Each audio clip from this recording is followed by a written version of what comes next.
Hello दोस्तों, आज है 30 नवंबर और हम लोग आज डिस्कस करेंगे 30 नवंबर के इंपॉर्टेंट क्वेश्चन एंड आंसर। साथ ही उनसे रिलेटेड फैक्ट्स एंड फिगर्स को भी डिस्कस करेंगे। अगर आपने हमारा चैनल अभी तक सब्सक्राइब नहीं किया तो आज ही सब्सक्राइब कर लें। तो स्वागत है आपका एग्जाम बंधन में और चलिए हम लोग शुरू करते हैं। हमारा आज का फर्स्ट क्वेश्चन काफी इंफॉर्मेटिव भी है और इंटरेस्टिंग भी है। आपको बताना है देव दीपावली कब सेलिब्रेट किया जाता है। आप देव दीपावली को दीपावली से बिल्कुल कंफ्यूज मत करना, दोनों अलग अलग चीज है। इसका सही आंसर है, ये हमारा सेलिब्रेट किया जाता है कार्तिक पूर्णिमा के दिन, जो कि आज ही का दिन है 30 नवंबर। और ये न्यूज में क्यों है? क्योंकि हमारे प्रधानमंत्री जी आज जा रहे हैं बनारस इसको सेलिब्रेट करने के लिए। देव दीपावली को हम लोग भगवानों की दिवाली भी बोलते हैं और ये कार्तिक पूर्णिमा के दिन सेलिब्रेट किया जाता है बनारस के अंदर। और ये इसका दिन पड़ता है, फुल मून का दिन पड़ता है, वो पड़ता है कार्तिक के दिन। और ये आपको ध्यान रखना है कि इसके करीब 15 दिन बाद ही दिवाली के मनाया जाता है। तो इसमें होता क्या है, कहा जाता है कि भगवान भी आज आते हैं गंगा घाट पे नहाने के लिए। तो इसलिए लोग क्या करते हैं, उनके स्वागत के लिए दिवाली की तरह दिए से पूरे घाट को सजा देते हैं। पूरा रविदास घाट से लेकर के राजघाट तक बिल्कुल दिया से एकदम पूरा सजा देते हैं। इसलिए आप अगर आप वहां के रहने वाले हैं तो इसको बिल्कुल जाकर के देखिए।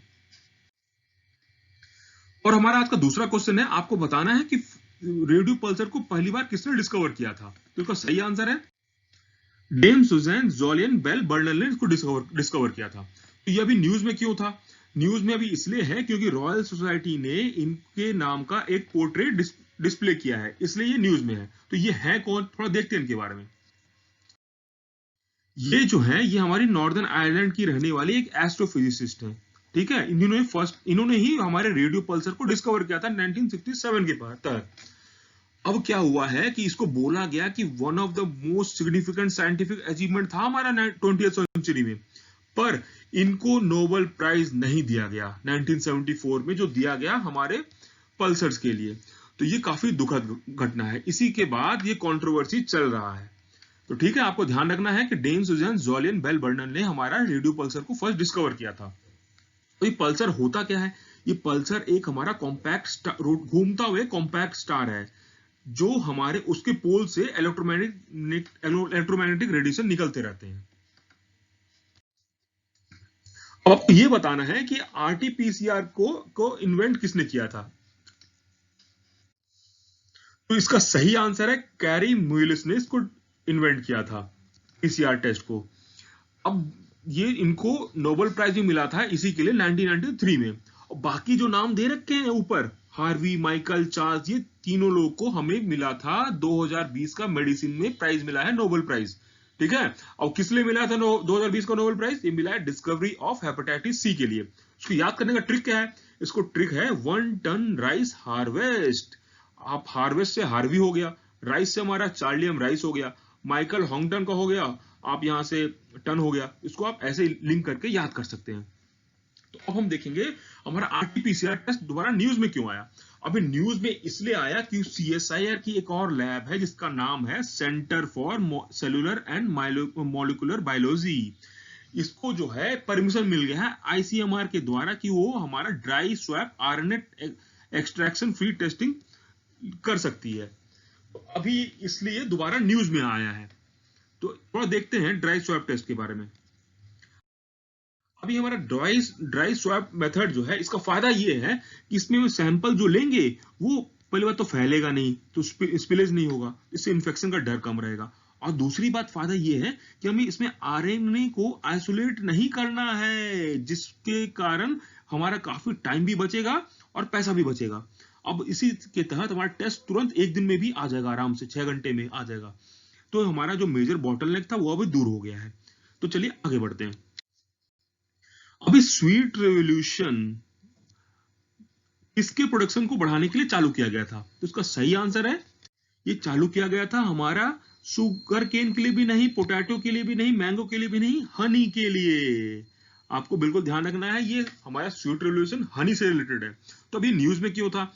अभी क्या हुआ है कि हमारे जो minister of agriculture and farmers welfare हैं, उन्होंने क्या किया है, हनी का फार्मर प्रोड्यूस ऑर्गेनाइजेशन को इनॉग्रेट किया है, इसलिए ये न्यूज में था। और देखते हैं स्वीट रेवोल्यूशन के बारे में।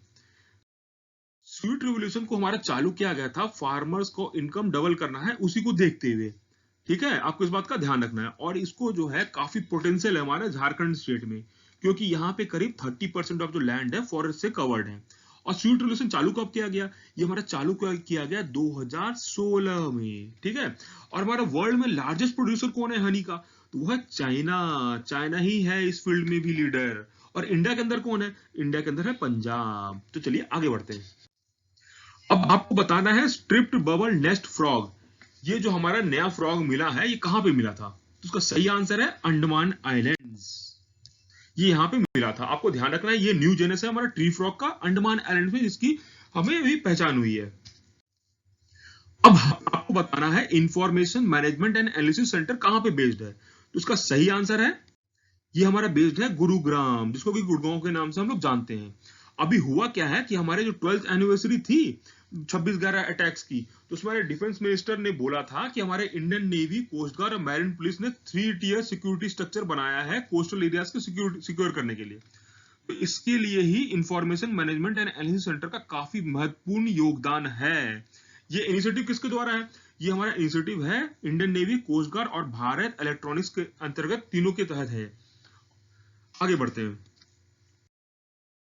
ये जो सेंटर है हमारा बनाया गया है, एक हमारा पहले बनाया गया national command control communication and intelligence system बनाया गया, जिसके तहत हमारे करीब 51 स्टेशन, 20 हमारे नेवी के और 31 हमारे हो गए कोस्ट गार्ड के। तो ये लोग क्या किए, एक पूरा सेंटर सिस्टम बना लिया। अब जो भी इंफॉर्मेशन जो वहां से कलेक्ट होता था, हमारे नोडल एजेंसी कौन बन गई यहाँ पे? Information management and analysis centre पे वो हमारे सारी इंफॉर्मेशन भेज दी। तो इससे क्या हुआ कि अब ये सभी जो वेसल्स हैं हाई सीज पे, उसको आराम से ट्रैक करने के लिए बनाया गया था। इससे हमारा जो कोस्टल एरियाज था वो काफी सिक्योर हो गया। तो अभी क्या हुआ था कि 26/11 के अटैक के बाद जितने भी हमारे सी फिशिंग वेसल्स थे 20 मीटर से लंबे, सभी को बोला गया कि आप जो है ऑटोमेटिक आइडेंटिफिकेशन सिस्टम ट्रांसपोंडर लगाइए, जो कि मैंडेटरी था सभी के लिए। तो इससे हम लोग आराम से ट्रैक कर सकते हैं सारे शिप्स को और शिपिंग फिशिंग वेसल्स को। तो आगे बढ़ते हैं। अब आपको बताना है देवनम, जो अभी हमारा एक वर्ड अभी है, ये कहीं पे लिखा हुआ हमें मिला है, ये बताना इसका मतलब क्या होता है। ये हमें एक ब्राह्मणी इंस्क्रिप्शन मिला है अभी हाल फिलहाल में ही, जिसमें कि प्राकृत लैंग्वेज में लिखा हुआ है और ये 3rd सेंचुरी BC का है। इसके लिए ये इंपॉर्टेंट हो जाता है हमारे एग्जाम के लिए। इसका सही आंसर है, इसका मतलब होता है टाइटल ऑफ अशोका। अशोका को ही हम लोग देवनम बोलते हैं। ये अभी हमें मिला है अभी, इसलिए इसका इंपॉर्टेंस बढ़ जाता है एग्जाम के लिए। तो आगे बढ़ते हैं। अब आपको बताना है कि कौन सी मिनिस्ट्री ने लॉन्च किया है India climate change knowledge portal. तो इसका सही आंसर है, ये लॉन्च किया गया है हमारे union ministry of environment, forest and climate change के द्वारा। ठीक है। अब ये पोर्टल क्यों बनाया? ये पोर्टल हमारा बना है, कॉम्प्रिहेंसिव पोर्टल है, जहां पे आप सेक्टर वाइज मिटिगेशन और एडेप्टेशन मेजर्स देख सकते हैं इंडिया के अंदर। तो चलिए थोड़ा देखते हैं इसके बारे में। ये जो पोर्टल बनाया गया, एक तरह से हमें नॉलेज को डिसमिनेट करना है कि सिटीजन्स के अंदर कि गवर्नमेंट के द्वारा क्या क्या स्टेप्स लिए गए हैं नेशनल और इंटरनेशनल लेवल्स पे क्लाइमेट चेंज को देखते हुए। तो इसलिए आपको ध्यान में रखना है ये पोर्टल का नाम क्या है, India climate change knowledge portal. तो इसके तहत 8 जो कैटेगरीज हैं उसमें आप देख सकते हैं इंफॉर्मेशन को डिसमिनेट किया जाएगा। आप चाहें तो इस वेबसाइट को खोल करके भी आराम से देख सकते हैं। इसमें हर एक मिनिस्ट्री के द्वारा कोई भी जो अपडेट आएगा यहां पे आप जाकर के देख सकते हैं।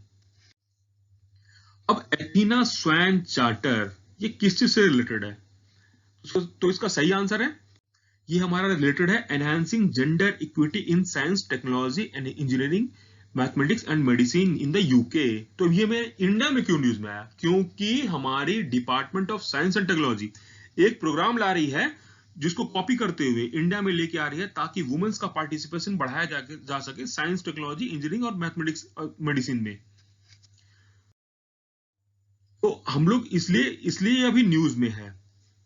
अभी क्या है कि इसके अंदर आप देखेंगे तो इसका जो स्कीम का नाम क्या होगा इंडिया में नाम होगा गति, जिसको हम लोग बोलेंगे gender advancement through transforming institutions. इसलिए आपको ध्यान रखना है कि एथेना स्वान चार्टर जो है इंडिया में अडॉप्ट होकर के गति नाम से आएगा। और इसमें हमारा फोकस एरिया क्या होगा? वुमेन्स के हम लोग पार्टिसिपेशन बढ़ाना है, हमारे जितने भी साइंस टेक्नोलॉजी के अंदर बढ़ाना है। तो इसके तहत department of science and technology करेगी क्या? हमारे जितने भी इंस्टीट्यूशंस हैं उसके तहत एक ग्रेडिंग सिस्टम लाएगी। ग्रेडिंग में क्या करेगी, जो भी इंस्टीट्यूट अगर बढ़िया एनवायरमेंट देता है वुमेन को और उनको कैरियर एडवांसमेंट बढ़िया देता है तो उनको बढ़िया ग्रेडिंग मिलेगा। इसलिए इस बात का आपको ध्यान रखना है। हमारा आज का लास्ट क्वेश्चन है, international day of solidarity with Palestinian people कब ऑब्जर्व किया जाता है? तो वो ऑब्जर्व किया जाता है 29 नवंबर को ही। तो इस दिन क्यों ऑब्जर्व करते हैं? इस दिन हमारा 29 नवंबर को इसलिए ऑब्जर्व करते हैं क्योंकि 1947 के तहत यूएन असेंबली का एक रेजोल्यूशन पास हुआ था पार्टीशन ऑफ पैलेस्टाइन के लिए, तो इसलिए उस दिन ऑब्जर्व करते हैं। आपको इस बात का ध्यान रखना है कि ये हमारा 29 नवंबर को होता है international day of solidarity with the Palestinian people. और आप देखेंगे पैलेस्टाइन जो है दो पार्ट में डिवाइडेड है, एक है गाजा स्ट्रिप में और एक है वेस्ट बैंक में। तो आपको इसके मैप लोकेशन भी ध्यान रखना है कि नेबरिंग कंट्रीज कौन कौन सी हैं, उनके कैपिटल कौन कौन से हैं। तो दोस्तों इसी के साथ हमारा क्वेश्चन आंसर का सेशन आज समाप्त होता है। आशा करते हैं आपको हमारा वीडियो अच्छा लगा होगा। अगर आप पसंद आया तो कृपया करके लाइक शेयर और सब्सक्राइब करना बिल्कुल ना भूलें। तो चलिए फिर कल मिलते हैं। धन्यवाद।